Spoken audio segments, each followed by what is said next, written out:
Some houses are abandoned because no one wants them. Others are abandoned because no one survives them. The house at the end of Gray Alder Road was neither condemned nor destroyed, yet it was never truly empty. Every family that entered believed they would be the last occupants. Every family left believing the same thing, that they were escaping something that remained behind. Over the years, the house developed a reputation that could not be traced to any official report. No police records, no missing persons files, just stories passed quietly between neighbors. Stories about lights turning on by themselves, doors locking without explanation, and the feeling that the house was waiting. The house was built decades earlier, long before Gray Alder Road became a residential street. At the time, it stood alone, surrounded by undeveloped land and silence. According to property records, it was constructed as a private residence, though no architect's name was attached to the design. The blueprints were unusually sparse, lacking several interior measurements, as if the layout had never been fully finalized. When the surrounding area was developed years later, the house remained untouched, already standing as if it had anticipated the arrival of others. From the outside, it appeared ordinary. From the inside, it never stayed the same. The first recorded occupants moved in shortly after the neighborhood was completed. A family of 4, drawn by the unusually low price and the house's pristine condition. For several weeks, nothing seemed unusual. Then small inconsistencies began to surface. Rooms appeared slightly rearranged. Furniture felt closer to walls than before. Doors that had been closed were found open in the mornings. The family dismissed it as stress from moving. But one night, the youngest child asked why someone kept standing in the hallway after bedtime. The parents checked. No one was there. The hallway light was on. Within months, the family moved out without explanation. They did not sell the house. They simply left, abandoning furniture, personal belongings, and even family photographs. Neighbors reported seeing lights inside for several nights afterward, despite the house being officially vacant. Eventually, the lights stopped. Weeks later, a new owner purchased the property. The listing agent described it as unique and full of character. The new occupants arrived with confidence, convinced the rumors were exaggerated. They believed empty houses felt alive because people expected them to. What they did not expect was for the house to acknowledge their presence almost immediately. The second family noticed changes within days. Footsteps echoed late at night, always above them, even when no upper floor should have existed. The house had been advertised as a single-story structure, yet sound suggested otherwise. One occupant swore they heard furniture being dragged overhead. Another reported doors closing behind them, slow and deliberate. The most disturbing incident occurred when the family dog refused to enter the house after being let outside. It stood at the doorway, shaking, staring into the empty living room, growling at something no one else could see. When inspectors were called, they found nothing structurally wrong. No signs of additional flaws, no evidence of animals, no explanation for the noises. The family stayed longer than the first, hoping the disturbances would fade. Instead, the activity escalated. Cabinets opened during meals. Bathroom mirrors fogged despite no steam. One night, a voice was heard calling a name that did not belong to anyone living there. It came from inside the walls. The family left abruptly after discovering their bedroom door locked from the outside while they slept. Years passed, and the house remained unoccupied. Property taxes were paid anonymously. Maintenance workers reported unease but completed basic upkeep. One caretaker claimed the interior felt crowded, even when completely empty. Another refused to enter alone after hearing breathing sounds behind him while working in the basement. Yet every few years, the house was sold again. New families arrived, each believing they would succeed where others failed. Each believed the house was only as frightening as the stories people told about it. None of them stayed long enough to unpack fully. One particular occupant, a man who lived alone, documented his experience in audio recordings. He believed the house reacted differently to solitude. At first, the sounds were subtle, soft knocks, gentle creaks, but over time the house became more responsive. He reported hearing his own footsteps repeated seconds after he stopped walking. Doors opened only when he spoke aloud. On one recording, he whispered a question into the empty living room. A pause followed. Then a whisper answered back. It used his voice. He moved out the next day. The house began developing patterns. Activity increased when someone acknowledged it. Ignoring the disturbances seemed to calm them temporarily. Speaking about the house inside the house intensified everything. One family attempted to treat the phenomena as a joke. They mocked it openly. Within days, objects were thrown. Glass shattered without impact. A framed photograph burst apart while mounted on a wall. When the family fled, neighbors watched as lights flickered in every room, as if the house itself was watching them leave. Over time, local residents stopped referring to the house by its address. They called it the occupied one, even when no one lived there. Children avoided the sidewalk in front of it. Delivery drivers refused to stop there after dark. Despite this, the house continued to appear in listings, always described as vacant, always described as ready for occupancy. The phrase "move-in ready" became an unintentional irony. The house never resisted being entered. It resisted being left empty. A research group once attempted to stay inside overnight. They brought recording equipment, motion sensors, and thermal cameras. The first few hours passed uneventfully. Then the equipment began malfunctioning simultaneously. Batteries drained, recordings corrupted. Thermal cameras detected heat signatures moving through walls and ceilings. One member reported feeling pressure on their chest while lying still, as if someone had sat beside them. At dawn, the group reviewed what little data they had salvaged.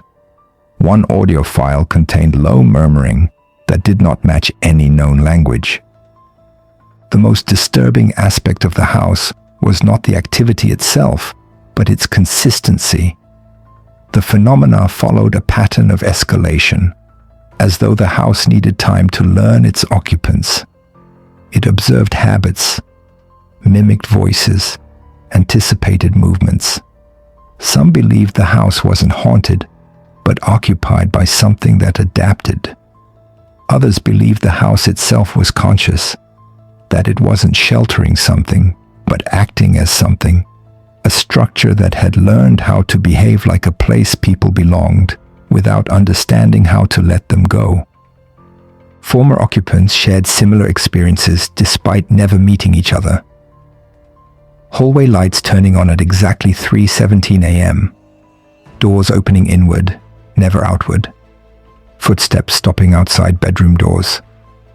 A sense of being watched only when standing still. Several recalled dreams that felt shared, involving the same rooms arranged differently than in reality. One person claimed the house appeared larger inside their dreams, with hallways that looped endlessly. When comparing notes, the similarities were too specific to dismiss as coincidence. At some point, the house stopped being advertised publicly. Transactions occurred quietly, often between shell entities or private buyers. Ownership records became fragmented. No one could identify who currently held the deed. Despite this, utilities remained active. Water ran, power flowed, The house was never disconnected. Neighbors reported seeing figures through the windows, standing motionless, even during periods officially marked as vacant. When authorities were called, the house was always empty upon inspection. No signs of forced entry, no signs of occupation, no signs of departure. One winter, the house was boarded up. Windows sealed, doors reinforced. For months, nothing happened. Then the boards began appearing removed, neatly stacked beside the house. No damage, no signs of vandalism, just access restored. Shortly after, lights returned. A new family moved in weeks later, unaware of what had occurred. They stayed longer than most, almost a year, long enough to believe the house had finally settled, long enough to start inviting guests, long enough for the house to remember what it was like to be full. The family's final night was never publicly explained. Emergency services arrived to find the house empty but warm. Food sat on the table, clothing lay folded on beds. No signs of struggle, no signs of departure. The family was never officially reported missing. Their names vanished from local records within months. It was as if they had never existed. After that night, no one moved in again. Not because it was forbidden, but because the house no longer felt vacant, even from the outside. Those who passed by now described the same sensation, a feeling of interruption, as if walking past the house disturbs something inside. The windows reflect shapes that don't align with the surroundings. The front door appears slightly open, even when it isn't. At night, shadows move behind curtains that no longer exist. The house stands intact, maintained, occupied in ways no one can confirm. Attempts to demolish it have stalled indefinitely, delayed by paperwork errors, funding losses, and unexplained cancellations. Experts disagree on what the house represents. Some suggest mass psychological influence, fueled by rumor and suggestion. Others argue the house functions as a focal point for shared delusion. A smaller group believes the house is a containment structure for something that requires observation to remain dormant. But no theory explains why the house rejects emptiness so aggressively. Why silence inside it never lasts. Why something always responds when someone notices it long enough. One former occupant claimed the house doesn't create activity, it reflects it, that it absorbs presence and replays it. Footsteps are echoes, voices are residue, figures are impressions left behind. If that is true, then the house is not haunted by the dead, but crowded by memories that never left. The problem, according to that theory, is that memories aren't meant to move. When they do, they behave unpredictably. Over time, the house has become part of local avoidance patterns. Maps mark the street, but people reroute instinctively. Delivery services flag the address as inaccessible. Children report nightmares involving rooms they've never seen. The house influences people without interaction, as if its presence alone is enough. Some believe the house doesn't want occupants. It wants witnesses. Others believe it wants neither, and simply refuses absence, because absence threatens its existence. There are moments, rare and brief, when the house appears normal, silent, dark, empty. During these moments, the urge to enter is strongest, as if the house invites curiosity only when it is most dangerous. Those who resist say the feeling fades. Those who don't are rarely heard from again. The house does not trap people physically. It traps their attention, their certainty, their sense of where they belong. What remains most unsettling is that the house does not decay. Time has little effect on it. Paint remains fresh. Wood does not rot. The structure persists as though maintained by something unseen, as though emptiness would cause deterioration. Perhaps the house requires presence to remain stable, Or perhaps it is presence that deteriorates within it. Attempts to erase the house from records have failed. Digital archives restore it automatically. Photographs reappear. Even when blurred or deleted, images resurface in unrelated files. It is as if the house resists being forgotten as much as it resists being empty. Memory itself seems tied to it, reinforcing the idea that the house is less a location and more a concept, one that requires acknowledgement to exist. The house has never chased anyone, never attacked directly. Its power lies in patience, in allowing people to stay just long enough to feel settled, long enough to forget they once feared it. When that happens, something changes. The house becomes louder, closer, more present, as if rewarding surrender with attention. Some believe the house is not finished, that it is still learning how to be lived in. Others believe it has already succeeded, and what remains inside it are remnants of that success. Either way, the house continues to stand, occupied by something that does not require names, faces, or bodies to exist. Even now, people drive past and feel compelled to look. They slow down. They stare. They imagine themselves inside, convinced they would experience nothing unusual. The house thrives on that confidence. It has always welcomed certainty. Certainty is what stays longest. If the house could speak, perhaps it would say it never meant harm, that it simply did what it was built to do: provide shelter, preserve presence, prevent emptiness. But whatever its intent, the result remains the same. No one leaves unchanged, and no one ever truly leaves alone. The house has never locked its doors permanently, never collapsed, never burned. It remains accessible, waiting, not for victims, but for occupancy, for proof that something exists inside it. Silence threatens it. Absence weakens it. Attention sustains it. And so the house remains at the end of Gray Alder Road, standing quietly, refusing vacancy. Not haunted by what happened there, but by what continues to stay. Every story adds weight. Every glance feeds it. Every whisper ensures it will never be empty again.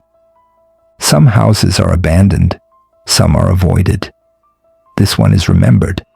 And as long as it is remembered, something inside it remains awake, waiting, watching, occupied.